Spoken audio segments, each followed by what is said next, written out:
Why are we doing another one of these again? Well, it's because this is the best thing your YouTube channel has going. Oh, you know what we need? Theme song. Theme song for this thing. Why? You know, review. Make that happen. Come on. Come on. Alright, hi everyone.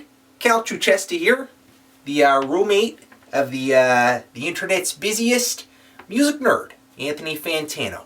And this is Why You Know Review, which is a segment, monthly segment, where we talk about some records that Anthony is basically not reviewed or is refusing to review because he takes music too serious. He doesn't understand what we like, so this is why I'm asking you, Anthony, why you no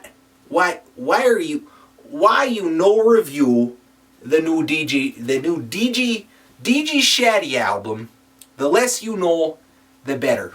Yeah, the new DJ Shadow LP. I feel like a lot of people, especially in the case of DJ Shadow, get caught up in his older material. Introducing is a great album. I own a copy of it myself.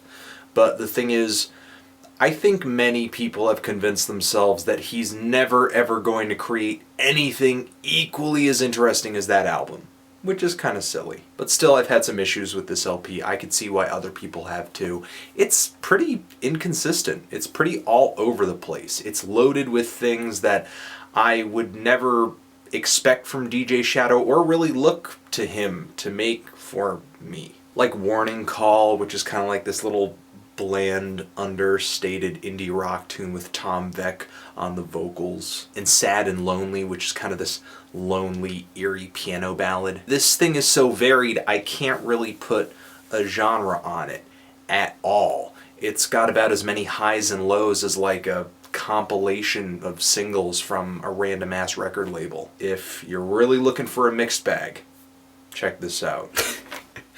Okay, he doesn't like the album because it has too much music on it. Alright there. Makes sense to me. Why you know review the new Graphise album. Pink Magicks. Yeah, Giraffes, Pink Magick. These guys are a pretty nice instrumental group, lots of math rock elements in their style, and the first few moments on this thing are pretty intense and got me excited, but I wasn't really riding the same exciting wave throughout the entire album, I guess. Alright, why you know review the new Kimbra album, Kimbra Vows? Yeah, I was actually pretty excited about this one when I first heard of Kimbra on that Gortia album that I did a track review from on the website. And I feel like there's some really catchy and kind of original moments on this thing, like the track Settle Down, which has these really kind of bold and colorful vocals that kind of remind me of the chirping vocals on Dirty Projector's Bit of Orca, or even on that new Tune Yards LP, Who Kill. Some really nice alternative pop music is located on this release, but then I feel like some other songs take a turn for just something kind of generic with these really jazzy bass lines in the background that really aren't jazzy. They're just being repeated on an upright bass. It just kind of feels like iPod commercial music a little bit. Some of you guys may like it more than me. It's a pop album with female vocals that has a bit of a theme going on about love and relationships, where every song kind of explores a different avenue of relationships, from getting married to cheating to starting. I feel like it's got some strong moments, but not enough to make me want to come back to it, I guess. Do you hear that? It's the sound of nothing.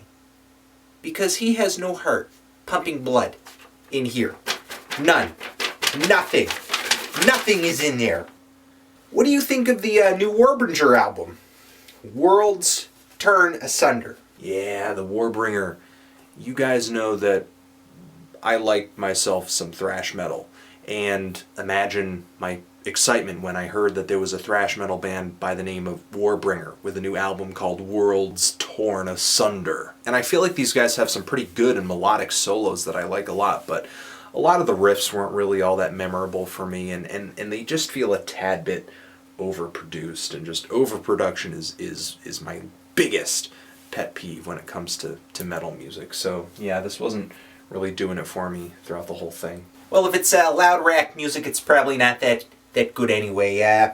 Alright, well, why you no review the new Bush album? The Sea of Memoirs. He was our president for 8 years. Just like every kid in 1994, I owned a cassette copy of 16 Stone. But I have no interest in a new Bush record. I'm sorry. Why you no review the new James Addiction?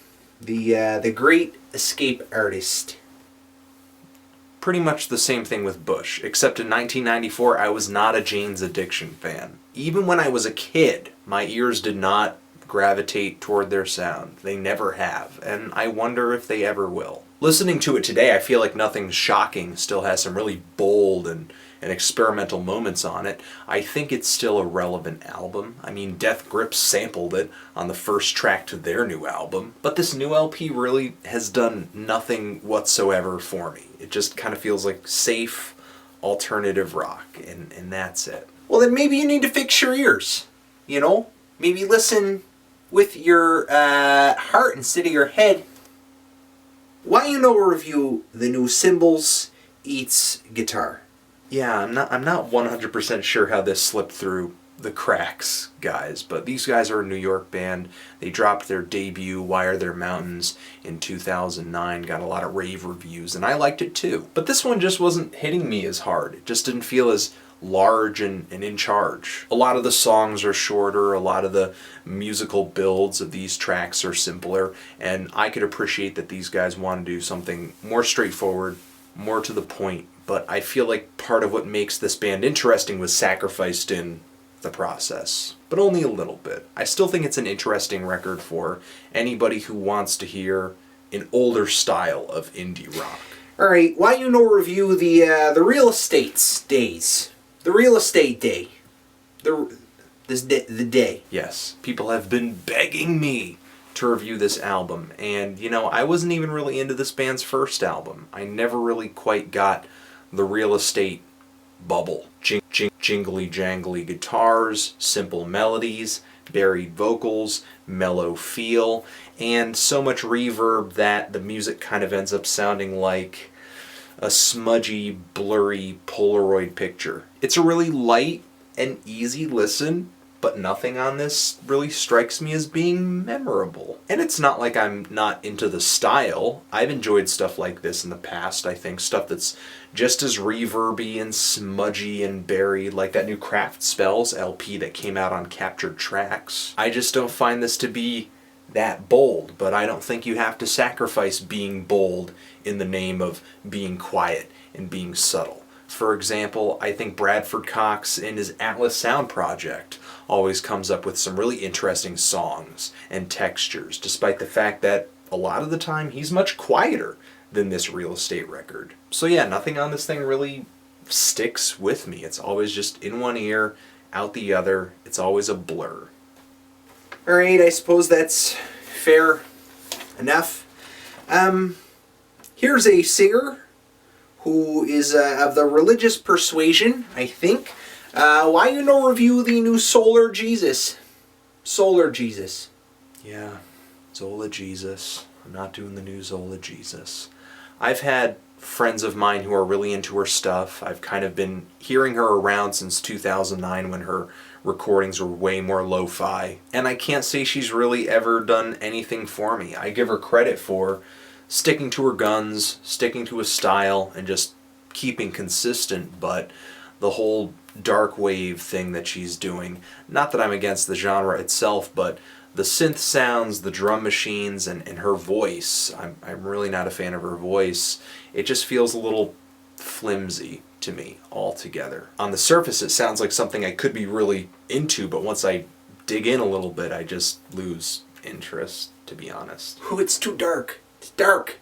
Dark for me. Turn on the light. You'll enjoy it more. Alright, you know, you like the ocean, don't you? Wavves Life Sux. Why you no review? Yeah, the new Wavves EP. I just don't feel like it offers much beyond King of the Beach, which came out last year. Yeah, you had the Best Coast collaboration and the Fucked Up collaboration, and that's fine, but, you know, I kind of feel like I'm being served Salisbury steak at my school cafeteria in 4th grade with this one. Alright, why you no review the new Puscifer? Puscifer. Conditions of My Peril. Yes, this is a solo effort from Maynard, frontman for A Perfect Circle, frontman for Tool, and I do consider a couple Tool records to be serious classics. I've never really been big enough of a fan to follow or really be interested in Maynard's solo exploits. I've been listening to a little bit of this, and I have to admit that I'm not getting anything out of it, just like past Puscifer material. That's hardly fair. It's like a little bit of discrimination there. Alright, why you no review Stevie Wilson's? The Stevie Wilson's Grace for Drowning. Yeah, I'm not doing the new Steven Wilson. It's been requested and requested and requested, and I feel bad. I do. But a review of this record will make no one happy. Not me, not you, not Steven Wilson, nobody. This guy is a modern progressive rock giant, most known for his work in Porcupine Tree. I've never been a fan of that band. They just sound too overproduced for me to really get into. It's just too clean. It just doesn't offer me the intensity that I look for in rock music. This album is not really turning me into a fan either, but it is the most listenable experience I've had with something Steven Wilson related. And the reason I think that is because Steven Wilson is really embracing, a lot like Opeth did on their new LP, an older, more vintage style of progressive rock. He's always been influenced by this stuff, but to me on this record he's really going back in time and giving really obvious nods to people like King Crimson and Jethro Tull. And I think that's fine. I like a lot of the instrumental interludes on this track. Some of the riffs are really heavy. I like the really crazy saxophone playing on this album, but it doesn't really offer me anything that I haven't heard already from King Crimson, from Frank Zappa, from Mahavishnu Orchestra, from The Soft Machine, from Gentle Giant, Jethro Tull, and many more. It's just doing nothing for me. Between the lyrics, Steven Wilson's voice, nothing really sticks out to me as strong on this thing. Sorry.